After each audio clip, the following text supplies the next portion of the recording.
Hello and welcome to our series on business law. We're going to be doing a new web series, this time on business law, and I'm very excited about it because that is what I do. Business law encompasses many things. When I talk about business law, I'm really talking about all the areas of law that affect how businesses operate and what their issues are. You may ask, who is interested in business law? Just old, boring people? No.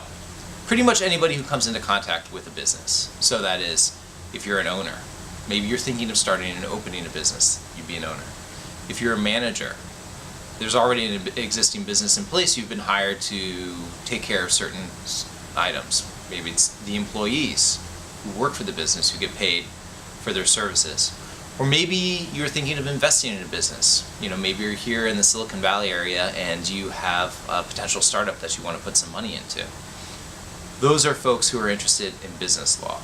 There are kind of two different branches of business law. There's litigation, which is, which you sort of typically think a lawyer would do, when they're in court arguing over different issues. I have a series on that. I encourage you to watch it. It's on federal court litigation. We're not going to focus on litigation, though, in this series. We're going to focus more on the transactional side. Even within the transactional realm, which encompasses everything other than litigation, there's a lot going on. So we're going to have additional series that focus on startups and small businesses, so stay tuned to those. So first, let's talk about what the different areas of law are that basically make up what business law is. There's the corporate area, contracts and licensing, intellectual property, tax, real estate law, employment law, and then antitrust. Let's first talk about corporate structuring. That's what you think of when you think about sole proprietorships or partnerships, choosing between a corporation or an LLC, or a limited liability company. And in fact, actually, we're going to spend about 2 episodes talking about choosing between those different types of entities.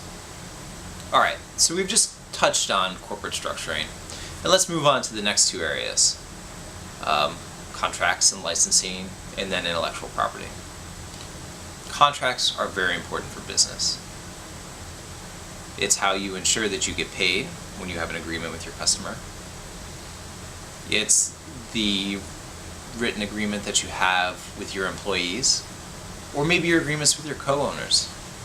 Related to contract, and also dovetailing well with intellectual property, is some of the licensing aspects. You could take, for example, trademarks.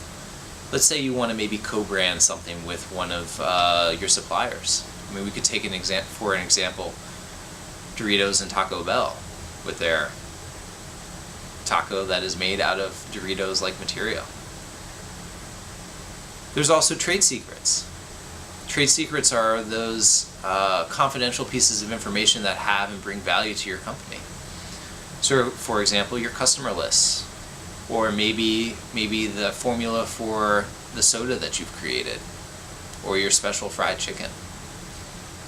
There's also copyrights. Copyrights include, what you have on your website. And then finally, patents. Maybe you have an invention or a novel way of doing something that can be protected that way. Let's move on to the next 2 areas, tax and real estate.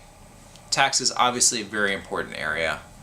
There are federal, state, and local taxes that you need to be paying attention to. Additionally, real estate. Maybe real estate law isn't something that you necessarily think of right off the top of your head when you think of a business, but that's not true. Almost every business needs to have some sort of space, even if it's just the space for your server. So your business may have to buy real estate or potentially lease it. Alright, so that brings us to the conclusion of what is business law. Next up, we're going to talk about entity choice selection. That's a really important issue to focus on. Entity choice selection is basically like building the foundation, the legal structure for your business. Kind of like building a house. In the meantime, check out my blog, my videos, and thanks for watching.